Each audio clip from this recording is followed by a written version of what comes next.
King Deho stood at the tall windows of his throne room and watched the stars beyond. Each bright point in the darkness was a world under his rule. 12 star systems bowed to his will. Millions of people called him their king. Anger burned in his chest like fire. The reports on his desk told the same story. Rebellion. The outer colonies were fighting back. Workers on mining worlds refused to send their crystals to the royal treasury. Farmers on agricultural planets kept their food for themselves. Worst of all, they had found a leader. Commander Jin Wu was his name. A young man who had started as a simple mining supervisor on Kepler 44b. Now he led the largest uprising the kingdom had ever seen. His followers called him the people's voice. They believed he could free them from royal rule. "Your Majesty," came a voice from behind him. General Hyun Woo entered the throne room with heavy steps. His uniform was perfect as always, but his face showed worry. "The situation on Kepler 442b grows worse. Commander Jinwoo has taken control of 3 more mining stations." Daeho turned from the window. His royal robes swept the floor as he moved. "How many ships have we lost?" 17 this month, Heinwu said. His voice was quiet.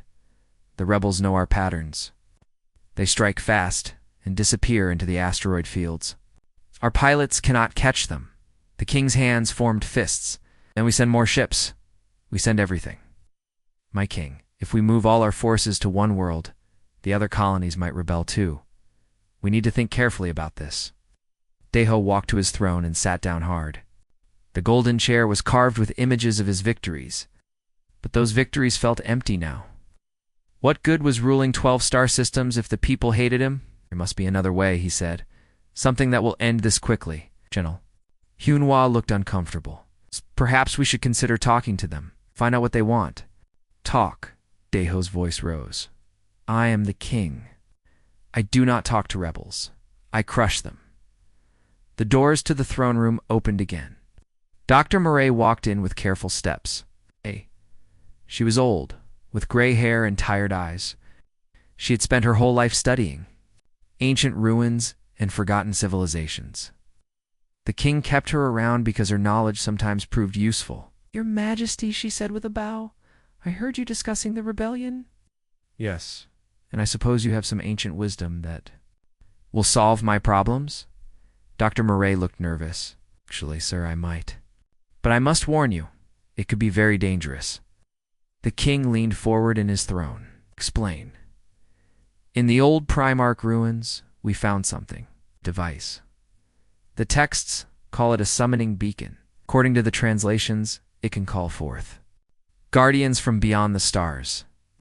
General Hunhwa stepped closer. "Guardians. What kind of guardians?" "The texts are not clear," Dr. Murray admitted. "They speak of beings of great power, creatures that can change the course of wars. But, sir, the warnings in the texts are very strong. They say these beings are not weapons. They cannot be controlled." King Daeho stood up from his throne. Hope filled his voice. "But they can fight for us?" "I do not know, Your Majesty. The Primarchs left many warnings about using their technology. They said some doors should never be opened." "Nonsense," the king said. "The Primarchs are gone. Dead for thousands of years. Their warnings mean nothing now. Show me this beacon." Dr. Murray looked at General Hunwoo. The general's face showed. "Doubt, sir? Perhaps we should study this more carefully first." "No," Daeho shouted. "Every day we wait, more rebels join Jinwoo. Every day we do nothing, my kingdom grows weaker. Show me the beacon now." The old scientist bowed her head. "As you wish, Your Majesty." They went deep into the palace, downstairs that few people ever used. The royal guard followed them, their boots echoing in the stone corridors. Ancient lights flickered on the walls as they passed. The beacon waited in a chamber far below the throne room. It sat on a metal table like a black stone egg. Strange symbols covered its surface. They seemed to move and shift when no one was looking directly at them. "How does it work?" the king asked. Dr. Murray approached the device with shaking hands. According to the texts, it responds to strong emotion, desperate need. The user must touch it, and focus on what they desire most. That is all? Touch it and make a wish. Your Majesty, please reconsider. The Primarch warnings speak of a great price. They say that calling the Guardians changes everything. Once summoned, they cannot be sent back. King Deho pushed past her and placed his hands on the beacon. The metal felt cold and strange under his palms. He closed his eyes and thought of Jinwu, thought of the rebellion. He thought of his kingdom falling apart. I need power, he whispered to the device. I need something that can crush my enemies, something that will make them fear me again. Beacon began to glow. First just a dim light, then brighter and brighter. The symbols on its surface started moving faster. The air in the chamber grew thick and hard to breathe. Your Majesty, step back, Dr. Murray shouted. But the king kept his hands on the beacon. The glow spread up his arms. His eyes opened wide as visions filled his mind. He saw vast spaces between the stars. He saw creatures of shadow and light. He saw power beyond imagination. The beacon pulsed once, very bright. Then it went dark. For a moment, nothing happened. The king stepped back, breathing hard. General Hinwu helped steady him. Did it work? Deho asked. Before anyone could answer, alarms began ringing throughout the palace. Emergency lights flashed. Red. Somewhere above them, people were screaming. They ran back up the stairs as fast as they could. In the throne room, the tall windows showed something impossible. The sky above the capital city was tearing open. A crack in reality spread across the stars like broken glass. Something was coming through. Something huge and dark and wrong. Had no shape that human eyes could understand. It was made of shadows that moved like living things. Energy crackled around it like lightning. The creature emerged fully from the tier in space. It hung in the sky above the city, blocking out the stars. People in the streets below pointed and screamed. Some fell to their knees. Others ran for shelter. What have I done? King Deho whispered. The creature began to feed, not on flesh or blood, but on something deeper. The life force of every person in the capital city started flowing into it like invisible rivers. People collapsed in their homes. Guards fell unconscious at their posts. Even in the palace, servants dropped where they stood. Dr. Murray grabbed the king's arm. The beacon worked too well. This is a void shepherd. The most powerful of the Primarch guardians. It will obey me? The king asked hopefully. I do not think it obeys anyone, she said. Look at what it is doing. The creature's attention suddenly shifted. It turned away from the capital and looked toward the outer colonies. Toward Kaplorfor to be. Toward Commander Jinwu. Without warning, it vanished. The tier in the sky closed. The emergency alarms stopped ringing, but the damage was done. Half the people in the capital city lay unconscious, drained of their strength. King. Deho stared at the now normal sky. His desperate wish had been granted. Something with unimaginable power had been unleashed. But whether it would save his kingdom or destroy it remained to be seen. Send word to all our forces, he told General Hunwu.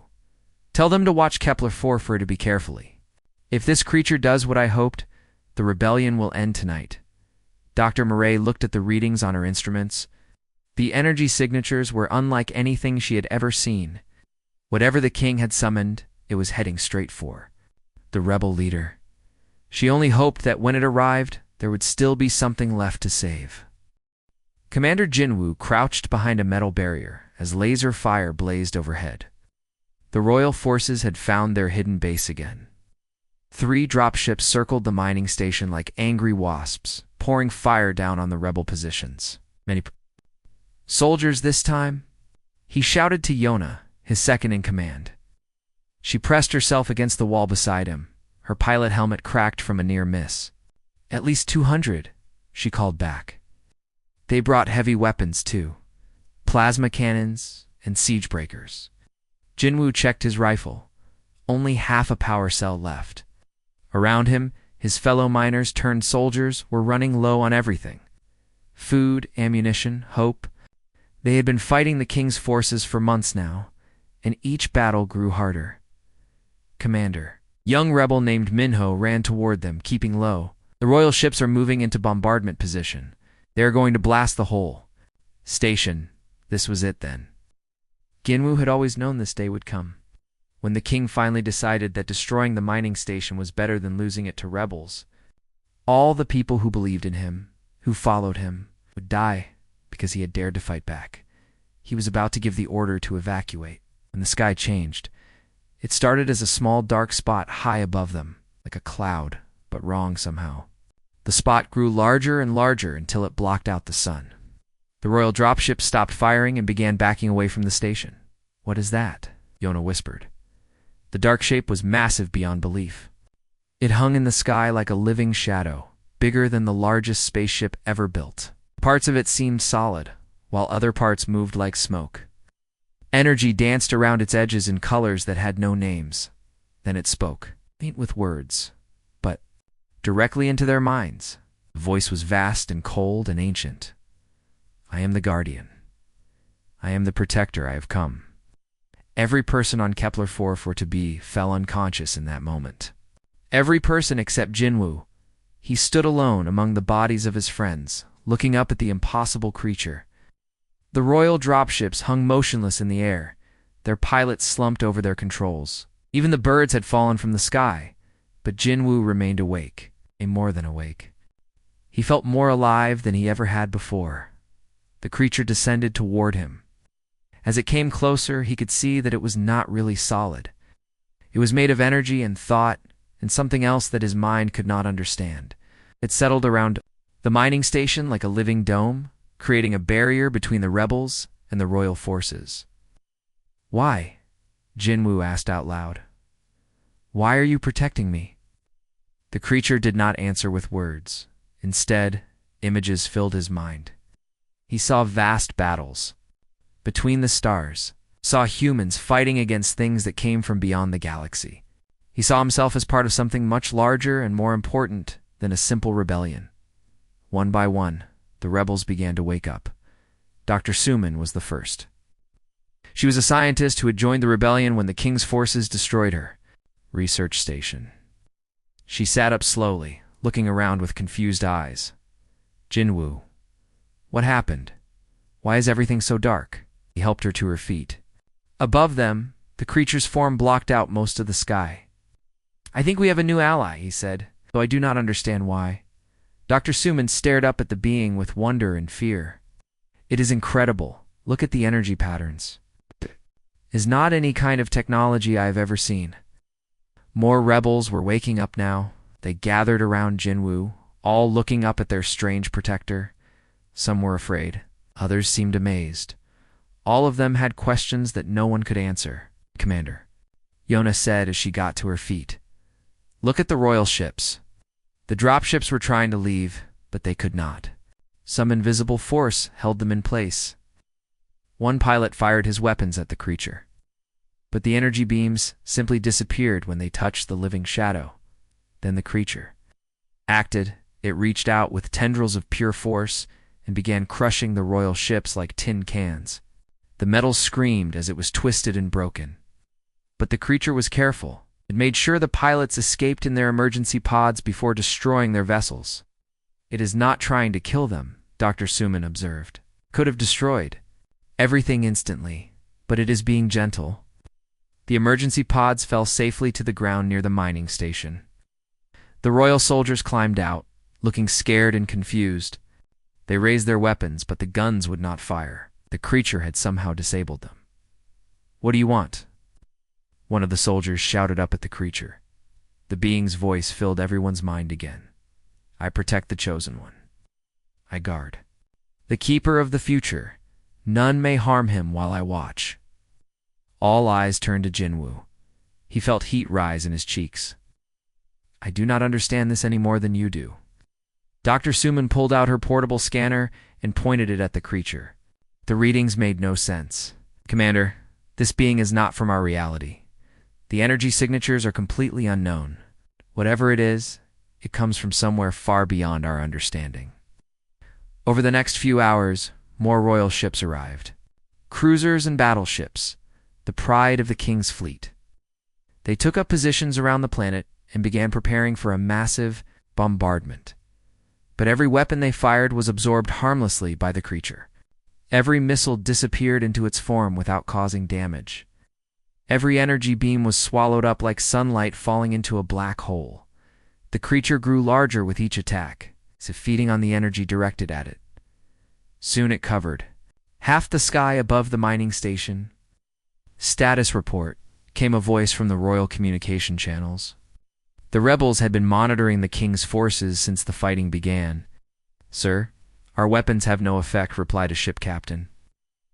"Entity absorbs everything we throw at it. Request permission to withdraw." "Negative," came the harsh reply. It sounded like General Heinwu himself. "The king wants that rebel base destroyed. Keep firing." Yet the attacks accomplished nothing except making the creature stronger. After 6 hours of constant bombardment, the royal fleet finally gave up and moved to a safe distance. Dr. Suman worked through the night, studying the creature with every instrument she had. Jinwoo sat beside her, trying to understand what had happened to his life. "I was just a mining supervisor," he said quietly. "I never wanted to be a rebel leader. I certainly never asked for this." "Maybe that is exactly why it chose you," she replied. "You did not seek power. You just wanted to protect your people. But what does it want from me? Why is it here?" Dr. Suman looked at her readings again. "I think it is waiting for something. Look at these patterns. The energy signatures are building towards something like it is preparing." As if responding to her words, the creature's voice filled their minds once more. This time, the message was different. "The time of choosing approaches. The guardian awakens. The protection has begun." Jinwoo felt something change inside him when the creature spoke. A door opening in his mind. Knowledge that was not his own began to flow in. Images of star maps he had never seen. Technologies he had never imagined. Purposes he was only beginning to understand. He looked up at the being that had claimed him as its ward. Whatever it was, wherever it came from, it had bound itself to him. His simple rebellion against an unfair king had become something much larger.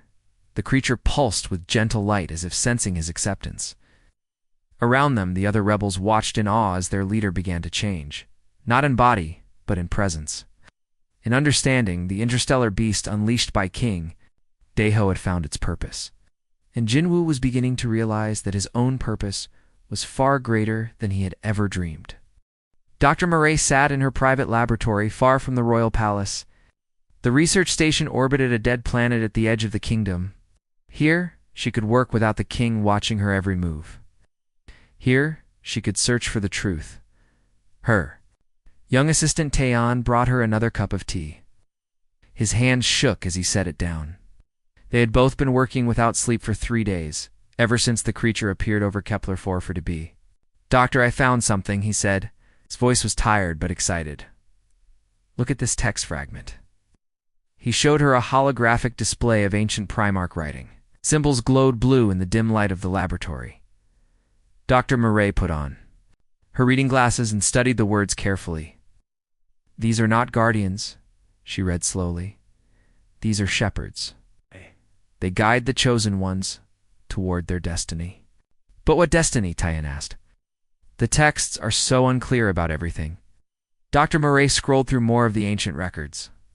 Days of work had given her only small pieces of a much larger puzzle. The Primarchs were trying to tell us something important.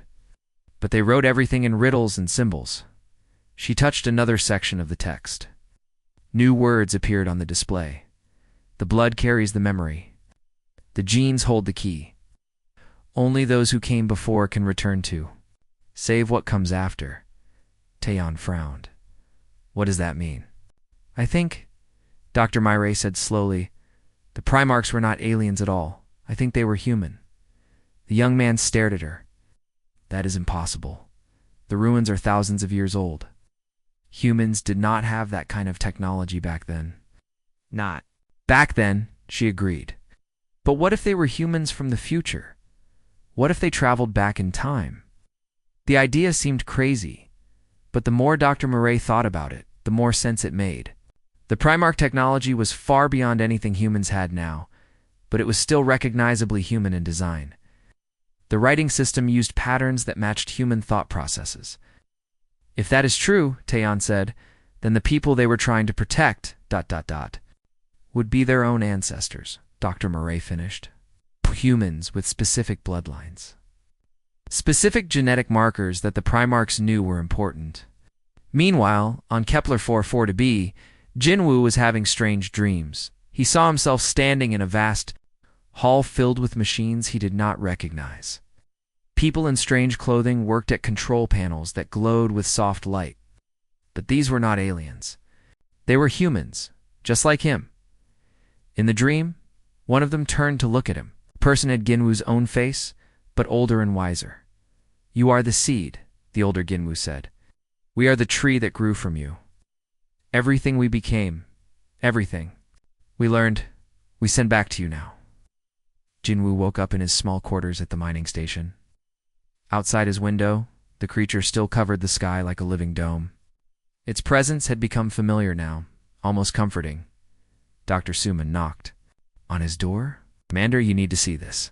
She led him to the communication center, where Yona was working at the radio equipment. The pilot looked excited and worried at the same time. "We are getting reports from all over the galaxy," Yona said. "Other creatures like ours have appeared. 17 different worlds all at the same time." "Show me," Jinwoo said. The holographic display showed a map of known space. Red dots marked the locations where creatures had appeared. Each one was protecting a single person, just like Jinwoo. "Who are these people?" he asked. Dr. Suman had been working on that question all night. "From what I can gather, they are all different. A ship engineer named Nari on the outer rim. Scientists called Wusung in the core worlds. A merchant captain named Heron near the border systems. What do they have in common? As far as I can tell, nothing. Different jobs, different worlds, different backgrounds, but something connected them all to these creatures." Jinwoo studied the map. The 17 locations formed a rough pattern across the galaxy. Not random, but not obviously organized either. "Have you tried to contact them?" "That is the strange part," Yona said. "Normal communication channels do not work. But sometimes I pick up something else, like voices in my head, but not my own thoughts." As if responding to her words, Ginwoo felt a sudden presence in his mind. Not the creature this time, but something else. Something human. Images flashed through his consciousness. A woman working in a starship engine room, her hands glowing with energy as she touched the machinery. A man in a laboratory, watching as metal changed shape at his command. A woman on a ship's bridge, navigating through space that bent and twisted around her.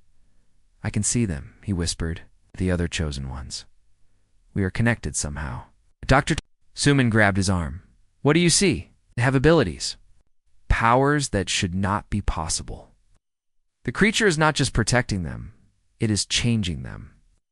The creature above them pulsed with gentle light, as if confirming his words. Jinwoo felt warmth spread through his body, knowledge that was not. His own continued to flow into his mind. He walked to the mining station's main computer and placed his hands on the console. The machine responded to his touch in ways it never had before. Data streams appeared that he had never seen.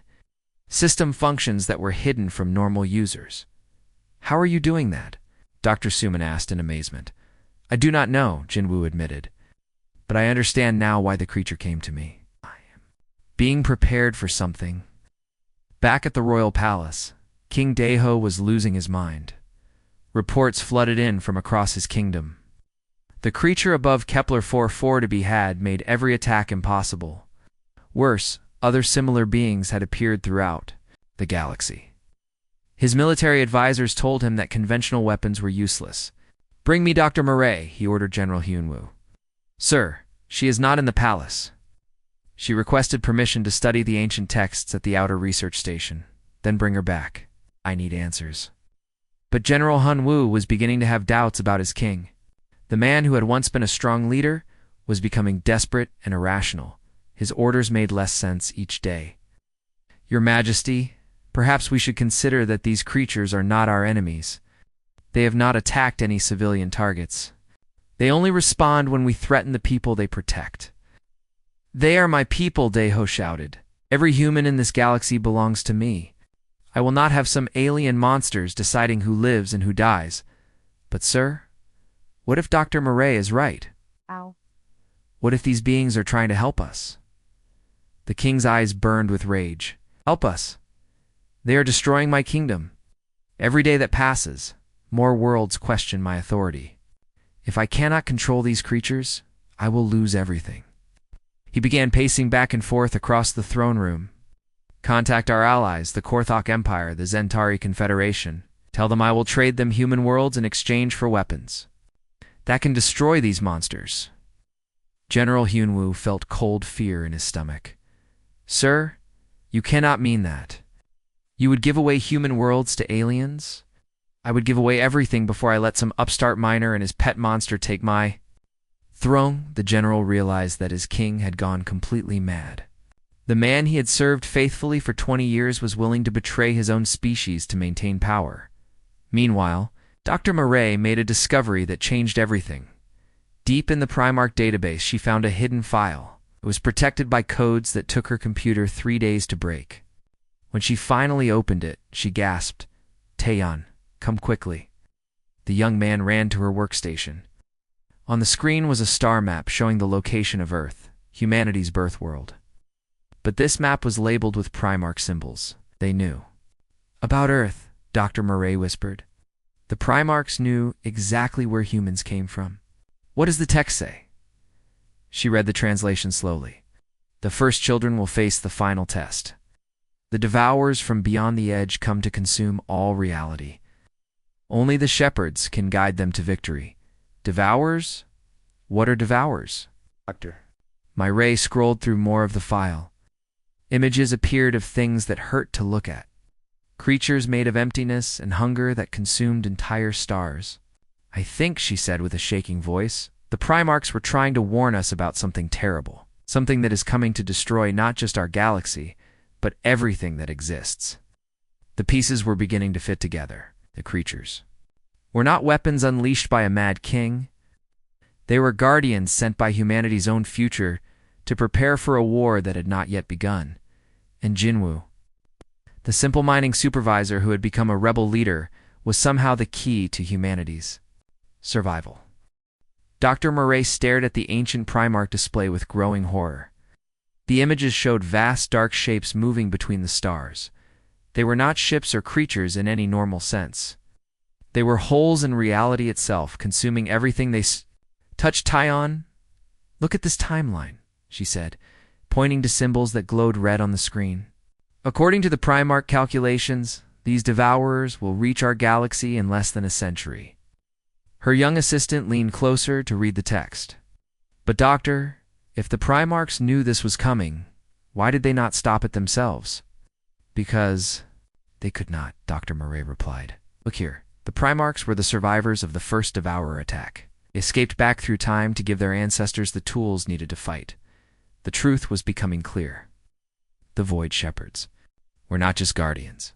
They were teachers, sent to prepare specific humans for a war that would determine the fate of all reality.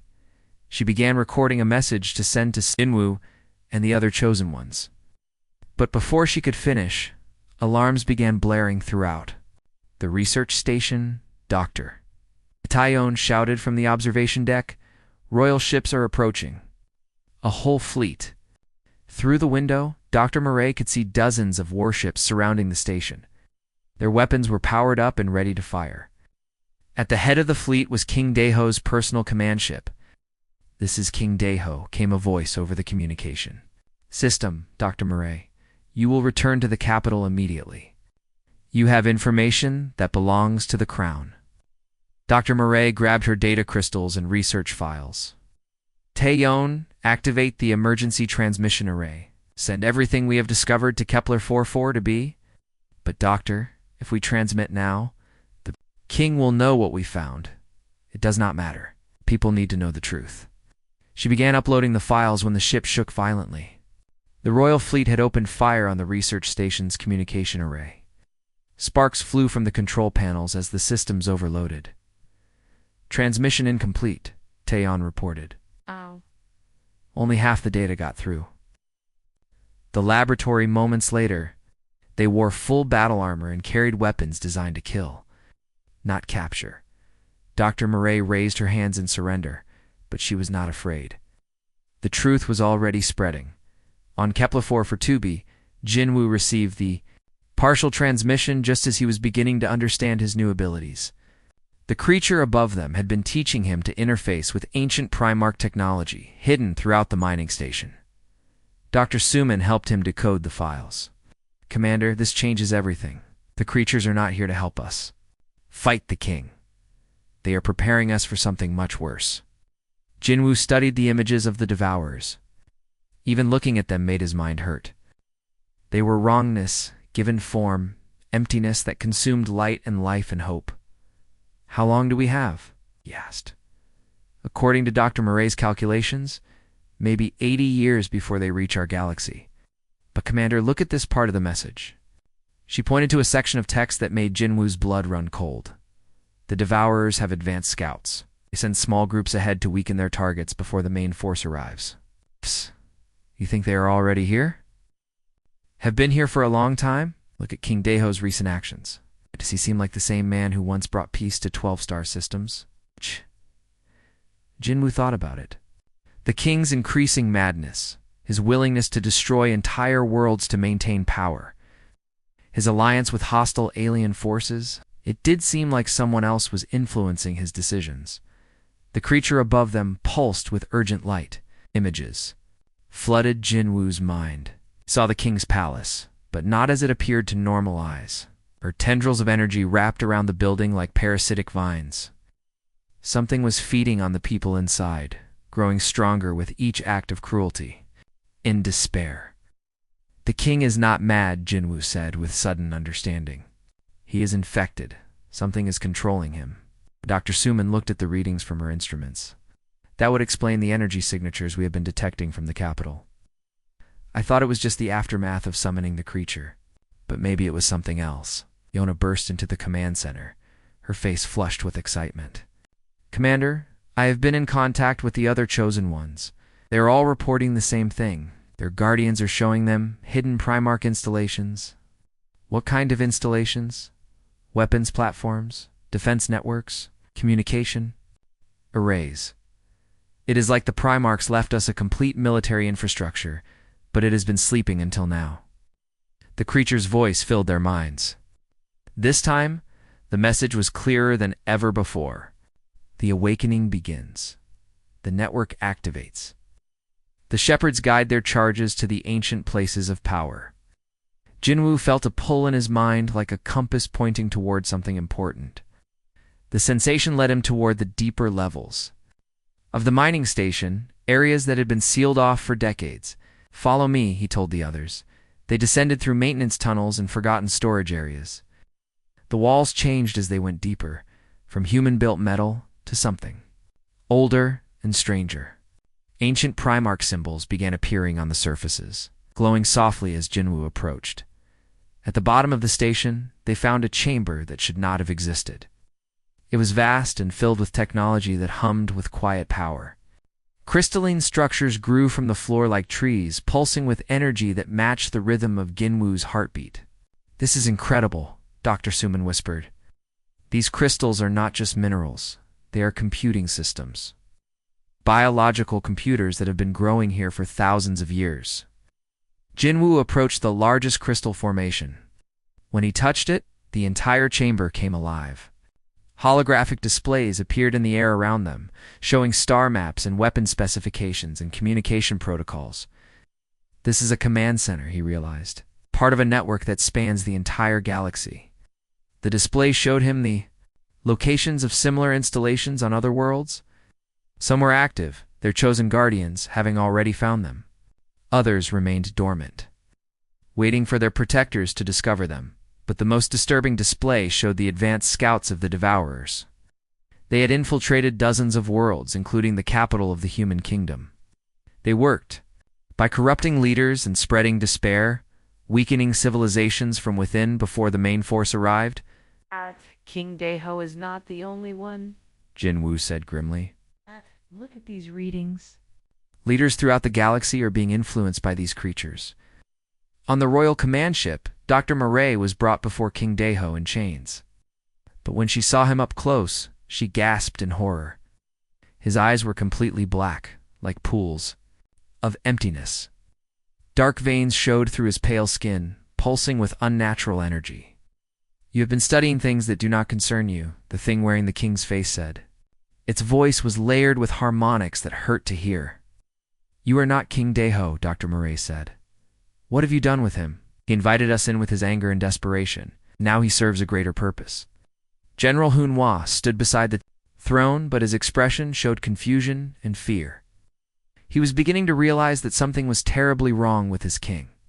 "The shepherds think they can prepare the humans for what is coming," the creature continued. "But they are too late. We have already begun the harvest.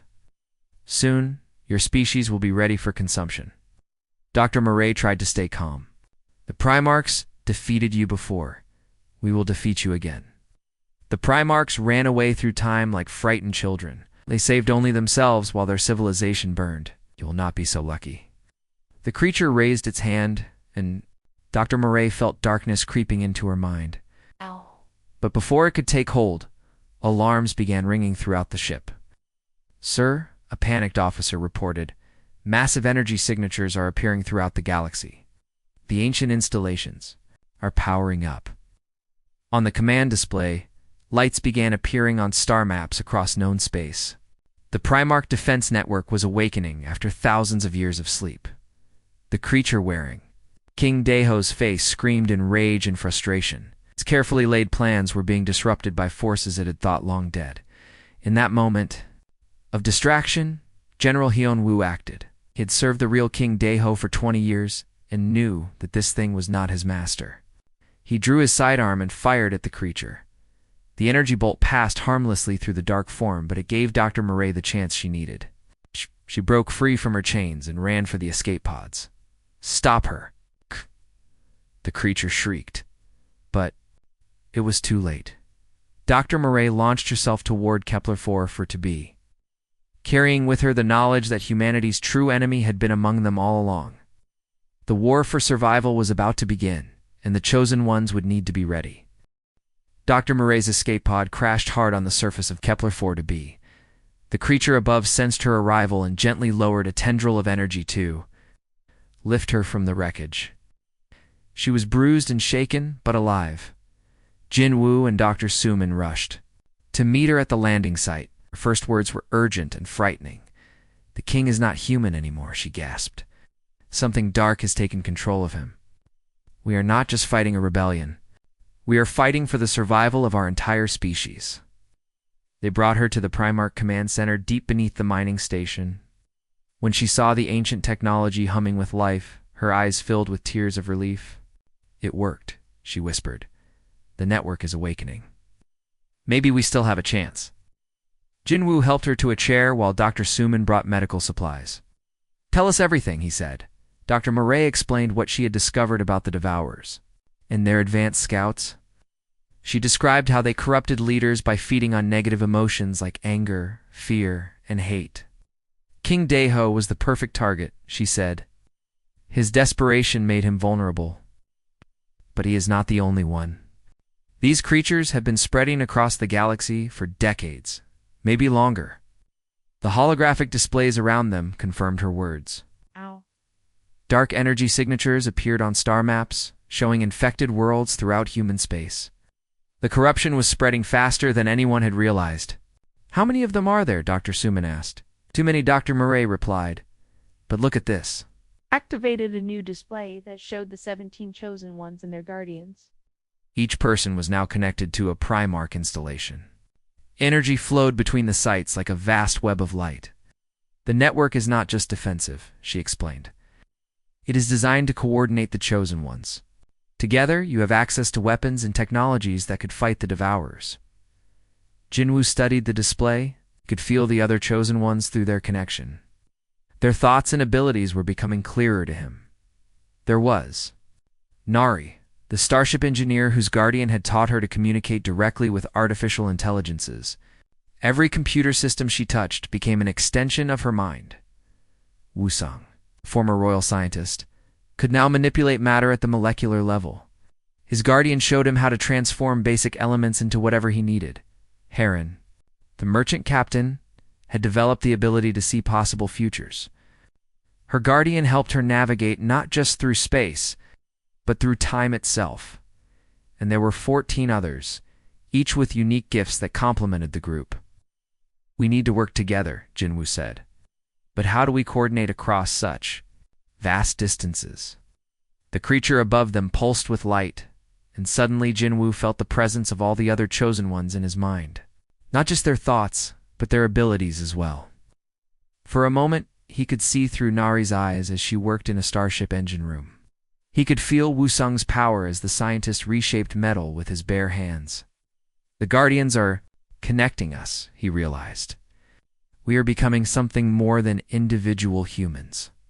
Dr. Suman monitored the energy readings with growing amazement. "Commander, the power levels are incredible. Whatever you are all becoming, it is beyond anything I have ever measured." Meanwhile, General Hyun-woo found himself in an impossible situation.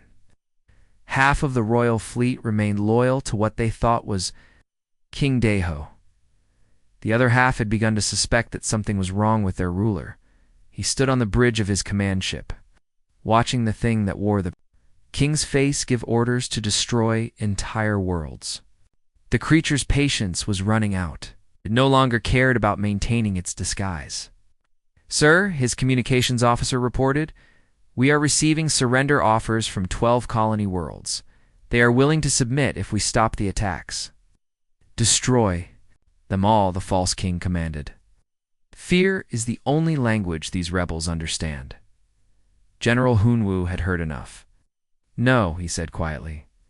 The creature turned its black eyes toward him. "What did you say?" "I said no. I will not destroy innocent civilians. You are not my king." Dark energy began flowing from the creature toward the general, but it stopped suddenly. The ship's artificial intelligence system was fighting back somehow, resisting the corruption. "Who is doing this?" the creature shrieked. On a distant world, Nerys smiled as she worked her new abilities through the fleet's computer networks. She had been waiting for the right moment to act. Now she began turning the royal ships against each other, using their own systems to expose the truth about their corrupted commander. The real King Daeho was still alive, trapped somewhere deep inside his own mind. Through the network connection, Jinwoo could sense the man's horror at what his body was being forced to do. "We can save him," Jinwoo told the others, "but we need to act fast. The creature is getting stronger." Dr. Murray pulled up the Primark. "Files on Devour infection. According to this, the corruption can be reversed if we act quickly enough. But it requires precise coordination between multiple guardians." "Then we do it," Jinwoo said without hesitation. The 17 chosen ones began working together in ways that defied normal understanding. Their guardians linked their abilities across space and time, creating a focused beam of pure life energy. Wusong provided the raw power, reshaping energy itself to create a cleansing force. Heren used her precognitive abilities to guide the beam through the streams of possibility to its target. Nari coordinated the attack through the fleet's computer systems, and Jinwoo served as the focal point, directing the combined will of all 17 chosen ones toward the creature that had corrupted their king.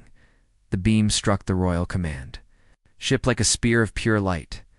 The dark entity possessing King Daeho screamed as the cleansing energy burned away its connection to the human host. General Unua watched in amazement as the black veins faded from his king's skin and the natural color returned to his eyes. King Daeho collapsed, gasping and confused, but alive and free. "What happened?" the real king asked weakly. "I remember summoning something, but after that, ... "You were infected by an advanced scout of the Devourers," General Hyun-woo explained. "But the chosen ones freed you." King Daeho looked at the reports of what his body had done while under control. The destroyed worlds, the alliance with hostile aliens, the orders to kill his own people. Shame and horror filled his face. "I have to fix this," he said. "I have to make things right."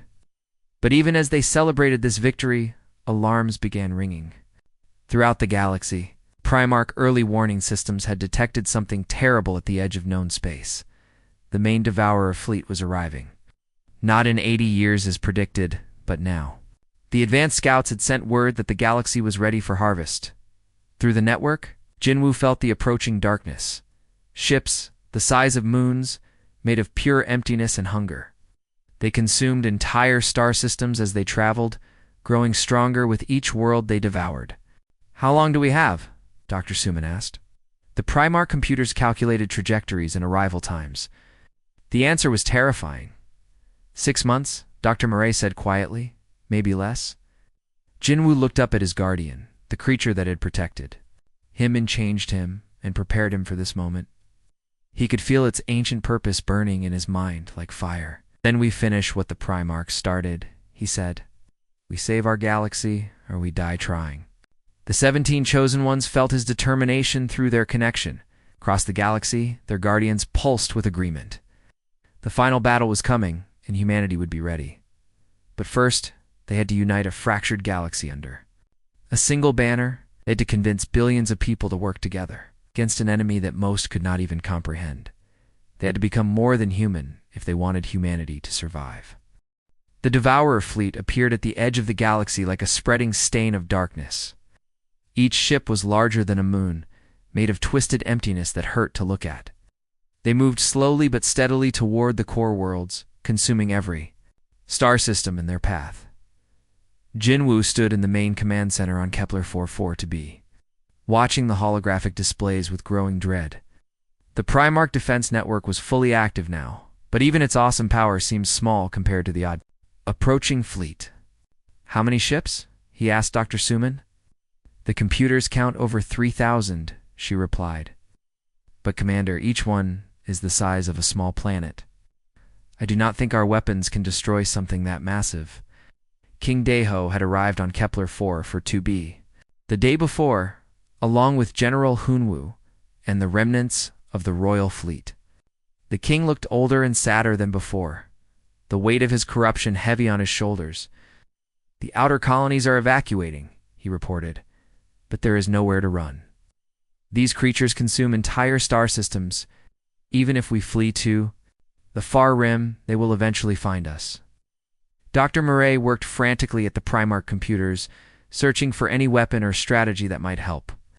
Her young assistant Tyone had not slept in 3 days, running calculations and analyzing ancient texts. Dr. Taeon called out, "I found something," reference to something called the Final Protocol. Dr. Murray rushed to his workstation. The text was written in the oldest Primarch symbols, the ones that were hardest to translate. "Seems lost," she read slowly. "When the darkness covers the stars, one must become the bridge between past and future. One must sacrifice the self to save the many." "What does that mean?" King Daeho asked. Before Dr. Murray could answer, alarms began ringing throughout the command center. The Devourer fleet had accelerated. They would reach the core worlds in days, not weeks. Jinwoo felt his guardian pulse with urgent energy above. Them images flooded his mind, showing him what the Final Protocol really meant. His face went pale as he understood. "The defense network needs a permanent anchor," he said quietly. "Someone has to link their consciousness directly to the Primarch systems. They become part of the network forever, but they give humanity the power to fight back." Dr. Suman stared at him in horror. "Commander, you cannot mean to do this. There has to be another way." "There is no other way," Jinwoo replied. "The Primarchs built this system knowing that one day someone would have to make this choice. Is why the Guardians were sent, to prepare us for this moment." Through the network connection, he felt the other 16 Chosen Ones responding to his thoughts. They understood what had to be done, and they were ready to support him. Nari spoke. Through the communication system from her distant world, "Jinwoo, we are with you. Whatever happens, we will make sure your sacrifice means something." Gusung added his voice. "The network will need all of us to function properly. Cannot do this without you, but we also cannot let you do it alone." Heron's precognitive abilities showed her glimpses of possible futures. "I can see the path we must take. It will work, but only if we act now." The creature above them began to descend, lowering itself into the command center. For the first time, Jinwoo could see it clearly. It was not truly a monster or an alien beast. It was a fragment of consciousness from the future, a piece of himself that had traveled back through time to guide him to this moment. "You are me," he whispered in understanding. "You are what I become when I join the network." The Guardian's voice filled his mind one last time. "I am your future self, sent back to ensure that future exists." The Primarchs were not strangers. They were humans who survived the first Devourer attack by fleeing into the past. Now, we complete the circle. King Deho stepped forward. "There must be something I can do. This is my fault. I summoned the creature that started all of this." "Summoned exactly what was needed," Jinwoo told him. "Without your desperation, without your anger, the Guardians would never have awakened. Everything happened as it was meant to happen." Dr. Suman grabbed Jinwoo's arm. "Please, let me run more tests. Maybe there is a way to reverse the process after the battle." "There is no reversal," Dr. Murray said sadly. "The texts are clear. The one who becomes the anchor exists forever as part of the network. But Commander, your consciousness will survive. You will be aware, just ... different." Yona and the other rebels gathered around their leader. They had followed him from a simple mining supervisor to a galactic savior. Now they would have to let him go. "We understand," Yona said, speaking for all of them. "Do what you must do." The Devourer fleet had reached the first inhabited worlds. Reports flooded in of entire planets going dark as the creatures consumed them. Billions of people were dying while they stood here talking. Jinwoo walked to the center of the command chamber and placed his hands on the main control crystal. The Primarch technology responded immediately, sending tendrils of energy up his arms and into his mind. "Remember us," Dr. Suman said, with tears in her eyes. "I will remember everything," Jinwoo promised. "And I will protect everything." The transformation began slowly.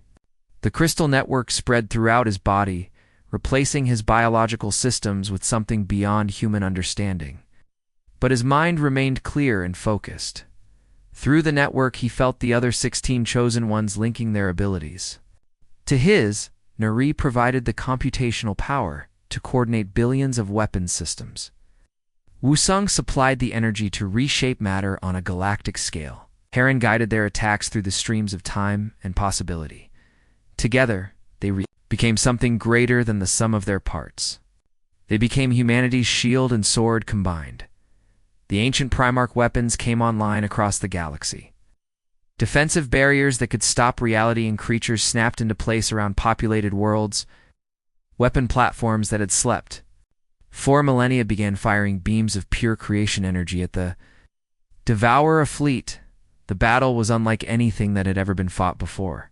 It was not ship against ship, but reality against unreality. Creation against consumption, hope against despair. The Devourers fought back with weapons that unmade the laws of physics. They sent waves of emptiness that erased entire star systems from existence, but the network held, powered by Jinwoo's sacrifice and the combined will of 17 human souls. Slowly, impossibly, the tide began to turn. The Primarch weapons were designed specifically to fight the Devourers. Each beam of creation energy forced the creatures to exist in normal space, where they could be destroyed by conventional means. One by one, the massive Devourer ships were torn apart. Their death screams echoed across dimensions as they were forced back into the void between realities.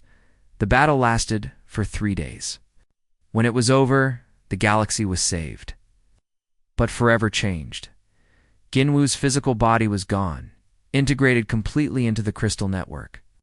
But his consciousness remained, spread across every Primarch installation in the galaxy. Could see. Every world protects every human settlement, coordinate the defense of entire star systems. Dr. Suman established communication protocols with the network. Through speakers in the command center, Jinwoo's voice could still be heard, though it sounded different now. Older and wiser, touched by cosmic understanding. "I am still here," he told his friends.